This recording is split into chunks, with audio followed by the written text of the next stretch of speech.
Hill, Block, Canella, De Leon, Fuller, Gaines, Galgiani, Hall, Hancock, Hernandez, Hertzberg, Hill, Hueso, Huff, Jackson, Lara, Leno, Leyva, Liu, McGuire, Mendoza, Mitchell, Monning, Morrell, Wynn, Nilsson, Pan, Pavley, Roth, Stone, Vidak, Wachowski, Wolf.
Colleagues, a quorum is present. Would the members and our guests beyond the rail and in the gallery please rise? We will be led in prayer this afternoon by our chaplain, Sister Michelle Gorman, after which please remain standing. We will be led in the Pledge of Allegiance to the flag by Senator Wolk.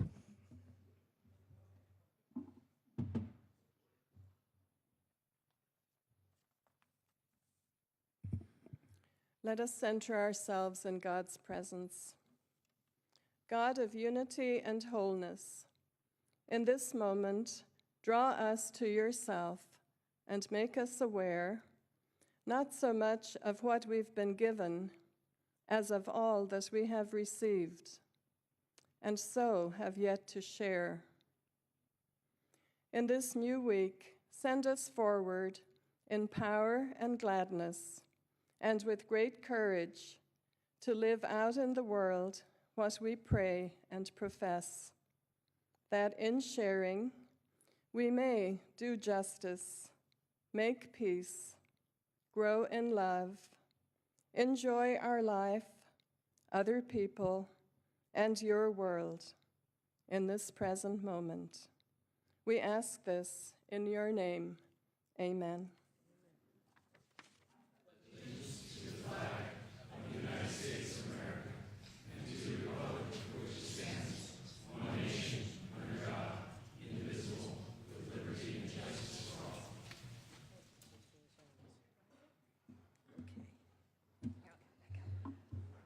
All right, thank you, colleagues. As we get centered, under privileges of the floor. Privileges of the floor.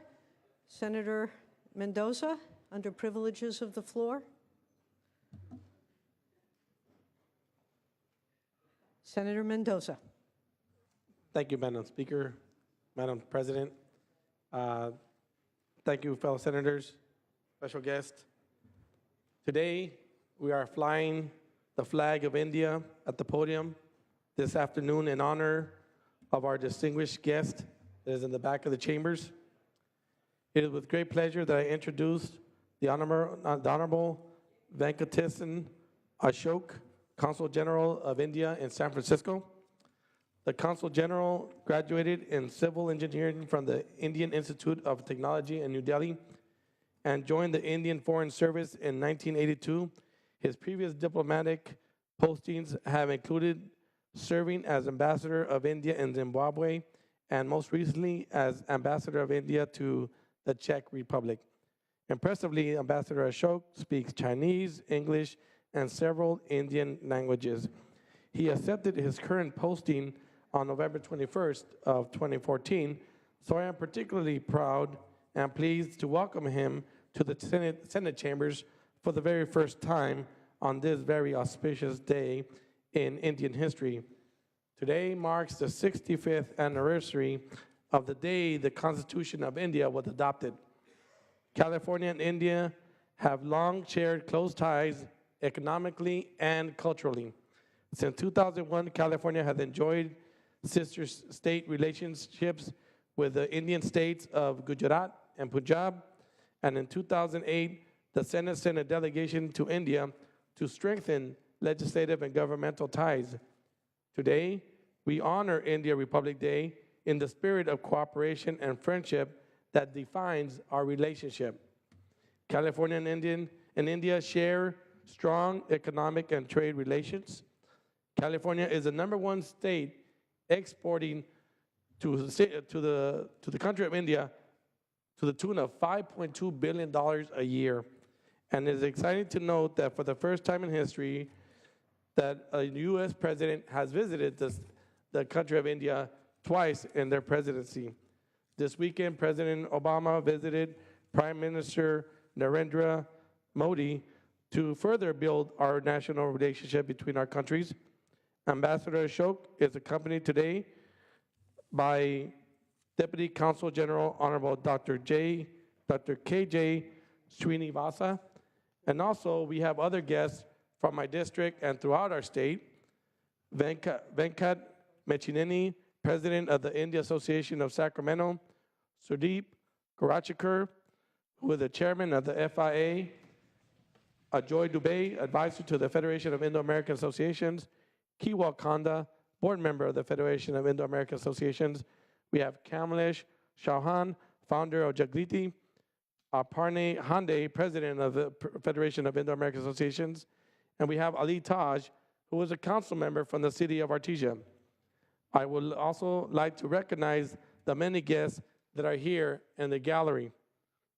To honor our guests with us here today and in recognition of the contributions of Indo-Americans here in our great state, I would like to present the Consul General with a resolution commemorating today, January 26th, as India Republic Day.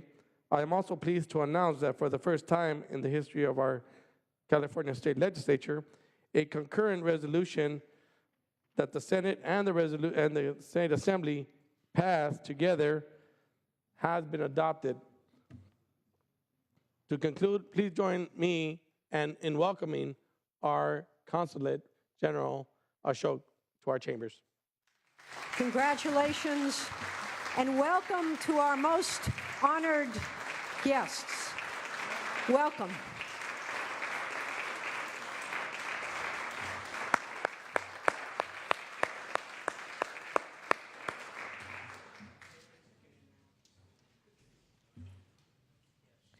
It is indeed an honor and a privilege to have you here today.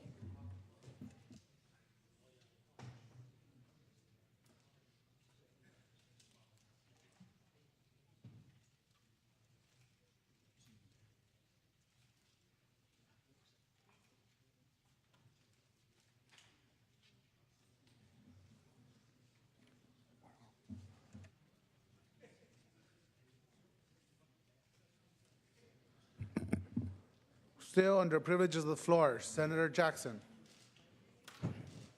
Thank you, Mr. President and members. Members, many of you this weekend were joining me and others in our communities to commemorate and celebrate the 42nd anniversary of that landmark civil rights decision, Roe versus Wade.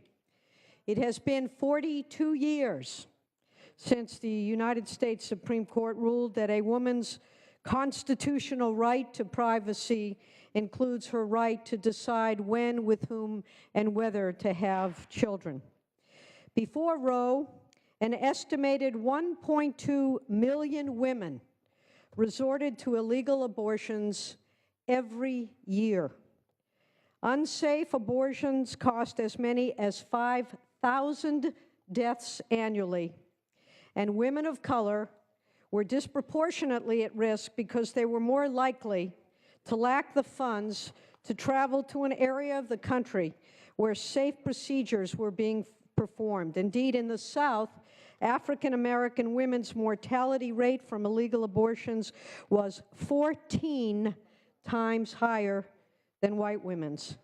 Many of those economic and racial divides do persist today as states continue to chip away at women's access to legal abortion. And indeed, in the state of Texas, there are now a mere 6 abortion providers to serve a population of 20 million people. In California, however, we have a long history of supporting a woman's reproductive right to make that most personal decision regarding her health, including abortion.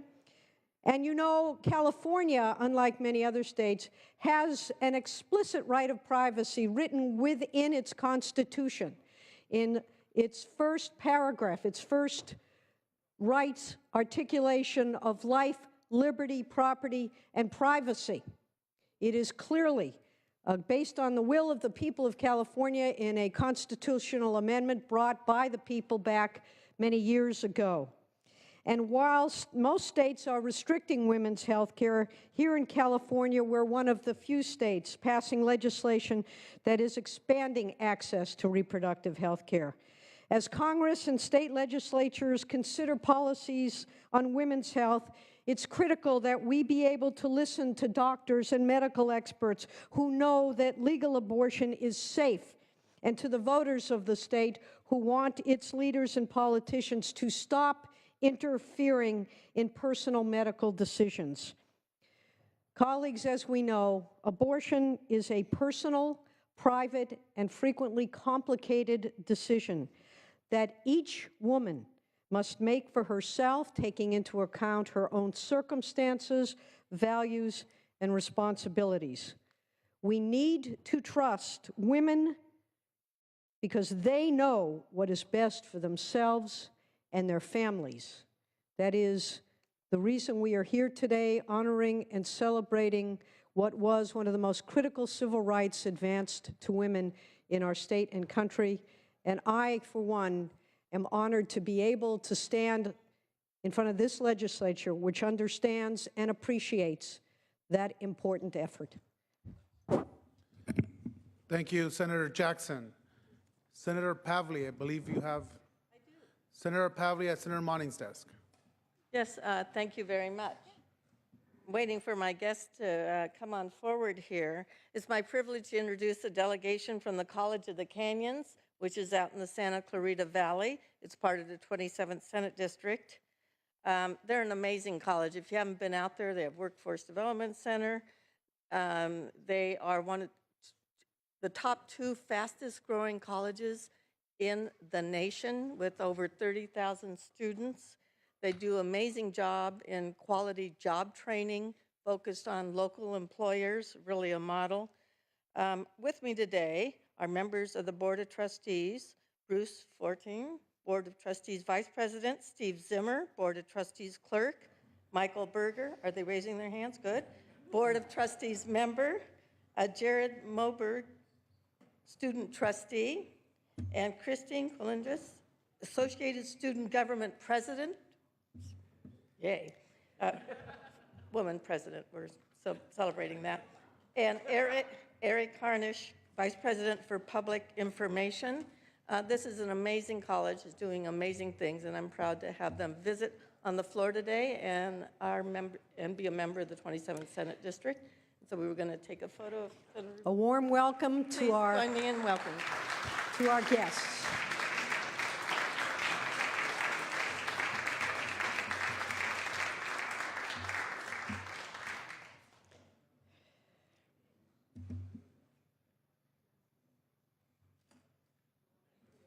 Thank you for joining us today.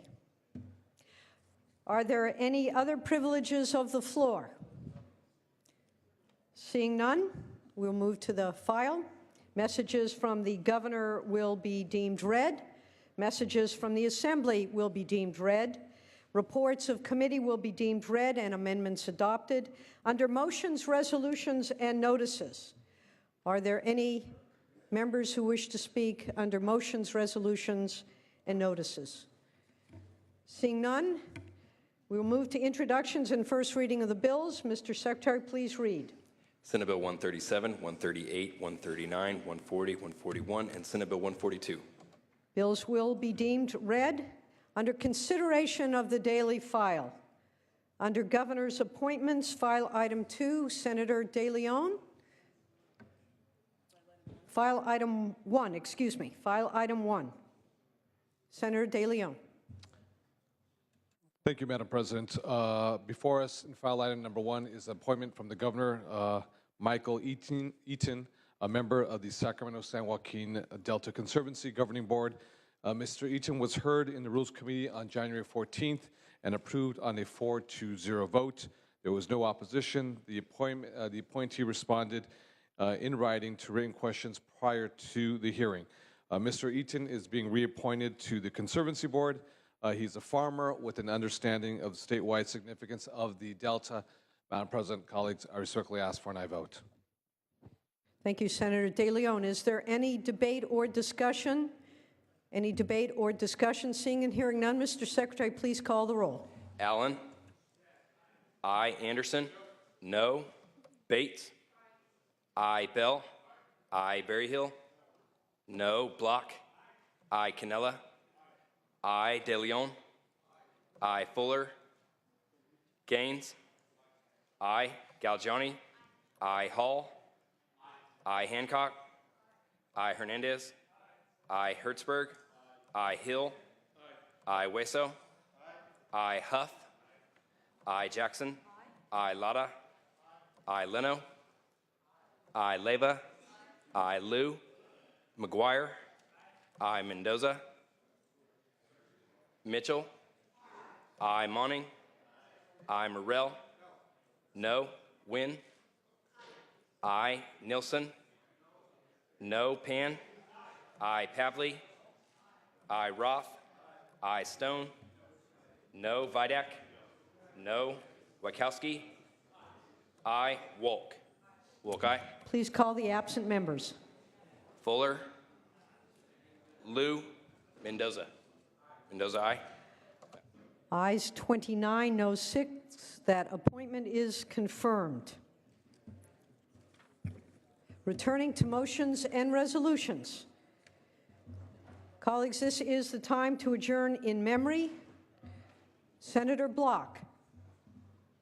Thank you, Madam President. I rise today to request that we adjourn in memory of Bill Schwant, who died January 9th at the age of 83.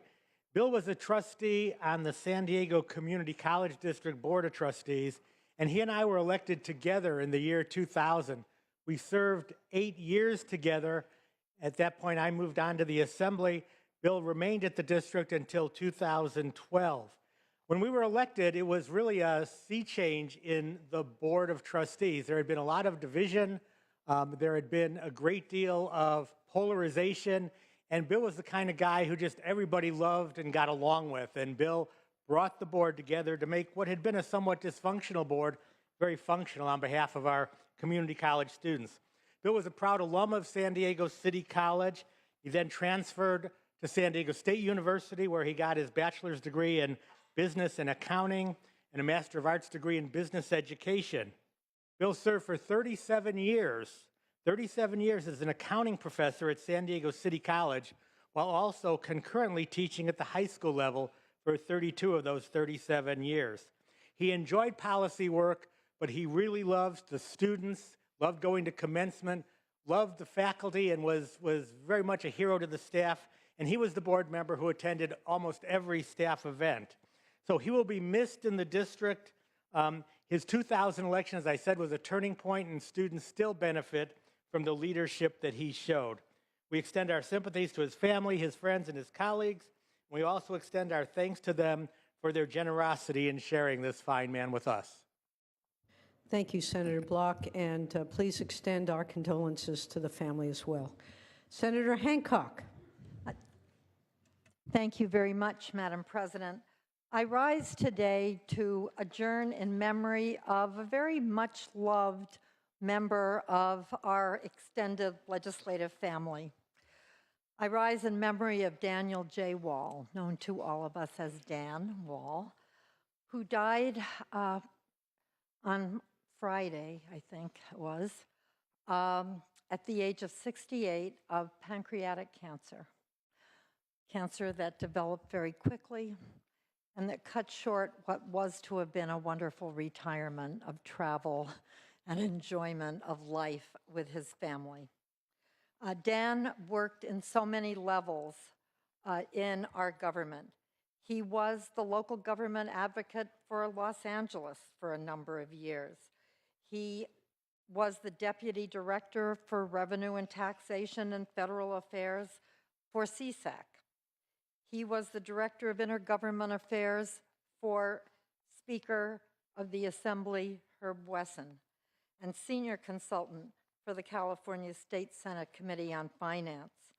I worked very closely with Dan when he had the job of staffing the Assembly Committee on Mandates, where we went over just about every one of those mandates and found out that each and every one has a constituent that will fall on their swords to keep it.